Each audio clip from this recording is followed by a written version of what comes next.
of you who are into international relations, a very key discussion here this morning will be starting very soon. Talking about the Korean Peninsula. My guest this morning will help us to understand exactly what's going on, if it is necessary at all to engage in a war, how beneficial it will be to Africa if there is a war, and also on the other side, if there is no war, the benefits that will accrue to the African continent. She's a lecturer at the Webster University here in Ghana, and she lectures in international relations. Dr. Agnes Koo-Gyisi. Good morning.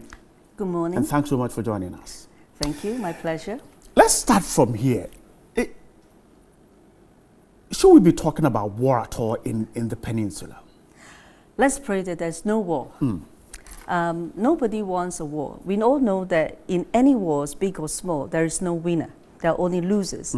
And particularly those people whose countries are being in war with are the ones that will suffer. They are the ones which is going to be at the brunt of the war. Right. When we talk about any possibility of war in Korean Peninsula, we talk about it as if the Koreans are not involved in the discussion at all, because up to today, the mainstream mass media only talks about how China and United States of America will react or will respond in case or if there is or there is no war.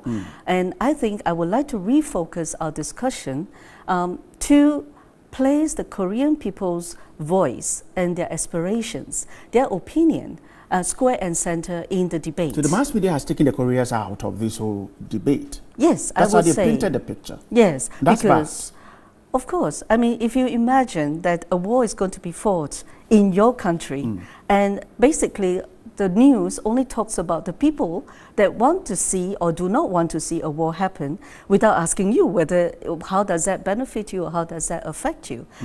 So by in any ounce of rationality, that is not the way we go about international relations and international diplomacy. All right. So this is what we let's teach. focus let's refocus the discussion then. So for your students in international relations at Webster University, and I guess that is what you do, what exactly should they focus their mind on? First of all, in international relations, we study about international diplomacy, international political economy, and so the students will learn about how they can contextualize the concepts, the theories into actual situations. And this is what I think we should be refocusing our discussion to.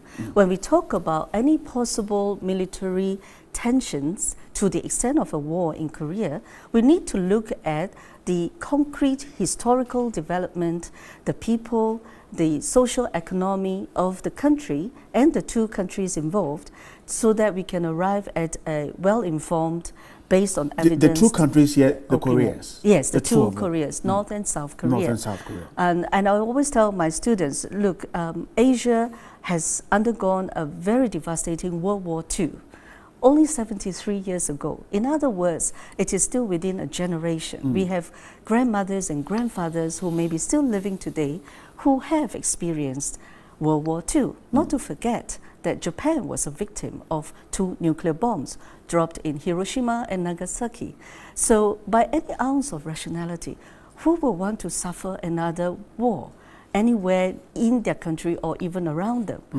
Not forgetting that North Korea and South Korea was divided in 1953 because of a 3-year devastating war. Let me cut in here, but you think that they don't need another war, but the posturing of leadership of the area suggests that indeed they're ready for war. Is that how you see it too? Well, let me rephrase it a little bit. I think that up to this point, what we hear from news around the world very much centers on the posturing of the United States of America and how China is going to respond to that as a sort of counterforce, as an emerging economic power and a regional power. However, we hear very little actually about what the Korean leaders from both North and South are actually saying, except that we see certain military posturing or escalation from the part of the North Korea. And here I would like to say that the mass media is making a very big mistake in assuming the North Korean leaders are irrational, trying to paint the government as being almost crazy. We need to give credence to a government that they are, in fact, rational governments. You think they're rational?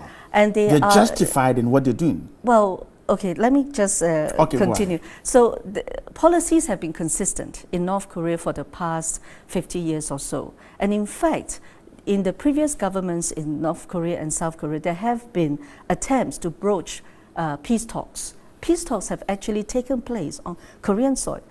Former South Korean president have been to North Korea, to meet with the leaders. So it is very clear from historical evidence that the two Koreas want peace.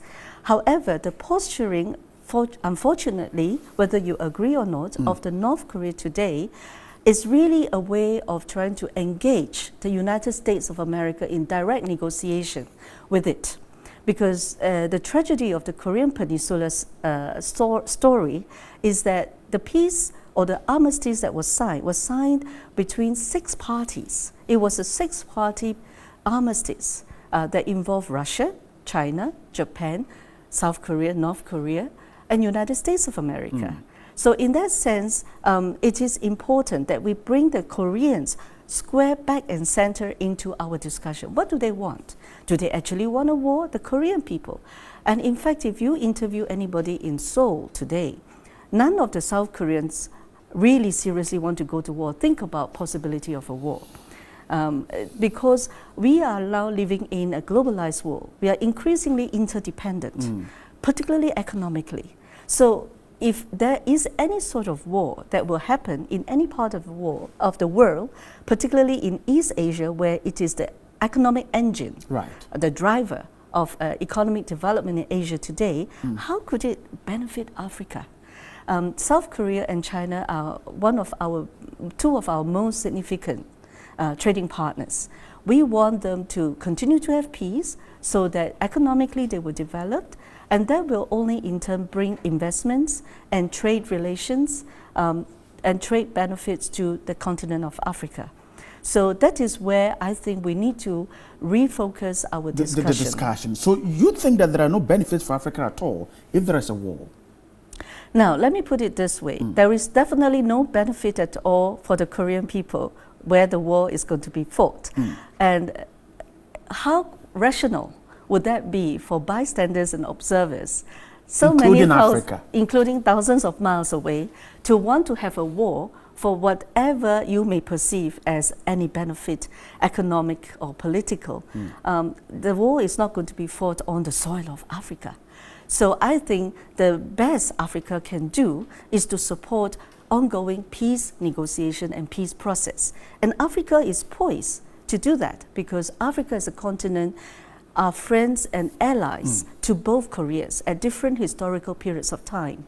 So you have a role to play quiet diplomacy, to play background diplomacy, to bring the parties involved into quiet negotiations and talks. That is the only way we can resolve the standoff in the Korean Peninsula today, and most importantly, to de-escalate the military tensions within the peninsula. There. So Africa will not benefit, but we can play a role in resolving this. Quickly, absolutely. Let's touch on that. What role can Africa play in resolving this? Well, you mentioned endearingly about our old man Kofi Annan. Mr. Annan is a very well-respected international statesman. He is a UN representative, general secretary for so many years. The two Koreas know him. And Africa being out of the region can be perceived as being neutral, with lack of interest, and you are friends to everybody. You are friends to USA, you are friends to China, the two Koreas, Japan. So in that way, you are somebody like Mr. Kofi Annan with his stature and his experience and expertise will be well poised to bring all parties concerned together for talks and negotiation and mutual understanding. And not to mention that the colleague that followed after him, Mr. Ban Ki-moon, is a Korean. So basically, so there's that link between them. And finally, before we wrap up, now Africa would not benefit, but if there is no war, Africa benefits. Yes. How? Quickly, let's wrap up on this. As I said before, South Korea and China are quickly becoming two of the most important trading partners to the continent in various economic sectors. So as long as China and South Korea are not at war, their economy continue to grow, there's all the likelihood of increased investment and trading in mutual way, in a bilateral way with different countries in Africa. Imagine if a war should ever break out, and I definitely hope it will not, and I know that our leaders are sensible and rational enough to not to go in that direction, that China and South Korea will be too busy to even worry about investing in Africa. So what does Africa as a continent gain out of such confusion and chaos? I'm grateful this morning, Dr. GC. Dr. Agnes Koo GC is a lecturer in international relations at Webster University here in Accra. Grateful for your time this morning.